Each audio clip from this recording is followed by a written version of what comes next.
শখ করে একটু দুই বোনে কটকটি বানাতে গেছিলাম, বাকিটা ইতিহাস। এদিকে সকালবেলা একা একা বাবার বাড়িতে চলে আসছি, আর সন্ধ্যার সময় সে এসে হাজির আমাকে সারপ্রাইজ দিতে। যাই হোক, বেশ কিছুদিন হলে ভাবতেছিলাম যে কটকটি বানাবো, আর আজকে ফাইনালি বানাতে বসেও পড়লাম। এই কটকটি জিনিসটা ছোটবেলায় খুব খাইছি, আর আজকে আমি বানাবো এটা প্রথমবার। সেজন্য আমি একটা বাটিতে করে বাদাম নিয়ে নিলাম, একটা বাটিতে নিয়ে নিলাম তিল। চাইলে এটা শুধু বাদাম দিয়েও বানানো যায়, বাট আমি তিলটা অ্যাড করলাম যাতে একটু বেশি টেস্টি লাগে। আর একটা বাটিতে আমি নিলাম চিনি। এই তিনটা জিনিস হলে কটকটি বানানো হয়ে যাবে, এর বেশি আর কিছুই লাগবে না। বাদাম, তিল আর চিনি, এতে হয়ে যাবে আমাদের কটকটি। আজকে সকালবেলা আমি আমার বোন চলে আসছি আমার বাবার বাড়িতে, তাও আবার আমার হাজবেন্ডকে রেখেই আসছি। আর এসে তো দুই বোন মিলে এগুলো রেসিপি ট্রাই করতেছি, তাই ভাবলাম তোমাদের সাথেও একটু ভিডিও করে শেয়ার করি। একটা প্লেটের উল্টা পাশে আমি ঘি মাখিয়ে নিলাম, এইটার উপরে কটকটিটা বানাবো যাতে সহজে উঠে আসে, সেজন্য আমি ঘি মাখিয়ে রাখলাম। আর দেন একটা প্যান গরম করতে দিয়ে তার মধ্যে আমি বাদামগুলো দিয়ে দিলাম। বাদামগুলো একটু ভেজে নিচ্ছি। ছোটবেলায় যে এসব জিনিস কত খাইছি, কটকটি জিনিসটাকে আসলে কোন এলাকায় কি বলে আমি জানি না, বাট আমাদের এলাকায় আমরা কটকটি বলতাম। ওই কটকটি গুলো তো এত যত্ন সহকারে বানানো হয় না, বাদামের পরিমাণও থাকে কম, আবার মাঝে মাঝে পচা বাদামও দেখা যায়। আজকে যেহেতু নিজ হাতে করব,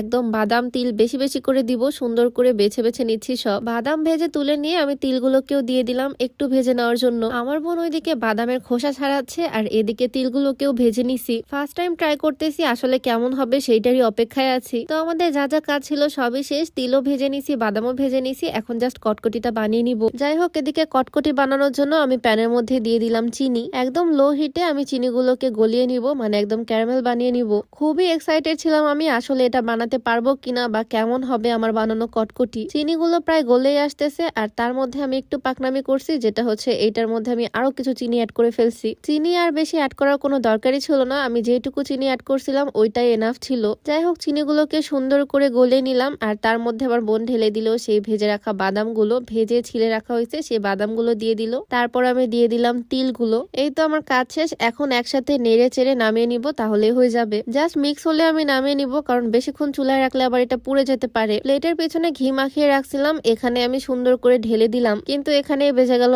একদম 12টা। এক সাইড থেকে একদম গড়িয়েই পড়ে যাচ্ছে, মানে আমার এই চিনির কটকটিটা একটু পাতলা হয়ে গেছে। চিনিটা পরে অ্যাড করা আমার উচিত হয়নি, বা বাদাম তিল আরেকটু বেশি অ্যাড করলে এই কাজটা আর হতো না। বা এই কটকটিটা যদি আমি বেকিং পেপারের উপরে করতাম তাহলেও বেশ পারফেক্ট হতো। প্লেটের উপরে করতে গিয়ে এক পাশ থেকে পুরাই একদম গড়িয়ে আসতেছে। ফার্স্ট টাইম ট্রাই করতে গিয়ে এই অবস্থা, মনটা একটু খারাপই লাগতেছে। এখন এটাকে আমি 10 মিনিটের জন্য সেট করতে রেখে দিব। 10 মিনিটে কটকটি হয়ে যাবে। নিচের সবকিছু আমি সুন্দর করে ক্লিন করে নিচ্ছি। আর আমার পিছনে দেখো একটা ভূত, মানে সে এভাবে এসে আমাকে ভয় পাওয়াই দিছে, কি আর বলবো। একটুর জন্য মেবি আমি হার্ট অ্যাটাক করিনি। সকালবেলায় আমি আসলাম আমার বাবার বাড়িতে, আর ও সন্ধ্যার সময় আবার চলে আসছে, তাও আমাকে না জানিয়ে। আমার আম্মু জানতো ও আসবে, বাট আমি জানতাম না। ওকে দেখে তো আমি ভীষণ খুশি হয়ে গেছি, বাট এদিকে রেসিপির যে 12টা বাজায় ফেলছি সেইটা আমি লুকানো ট্রাই করতেছি। শ্বশুর বাড়িতে তো রান্না বান্না সবকিছু পারফেক্ট করি, বাট আজকে যে এটা কি করে ফেললাম। যাই হোক, একটু পরে এটা শুকিয়ে যাবে, আর দেখা যাবে এটা টেস্ট আসলে কেমন। আর একটা কথা যেটা না বললেই না, আজকে আমি যে সুন্দর একটা টু পিস পরে আছি, এইটা নেওয়া তানসি ফেসবুক পেজ থেকে। খুবই কমফোর্টেবল একটা টু পিস। প্রিন্টার ডিজাইনটা আমার কাছে বেশ ভালো লাগছে। পুরো ড্রেসটাই খুবই সুন্দর প্রিন্টের, ফ্রন্ট ব্যাক পুরোটাই রেগুলার ওয়ারের জন্য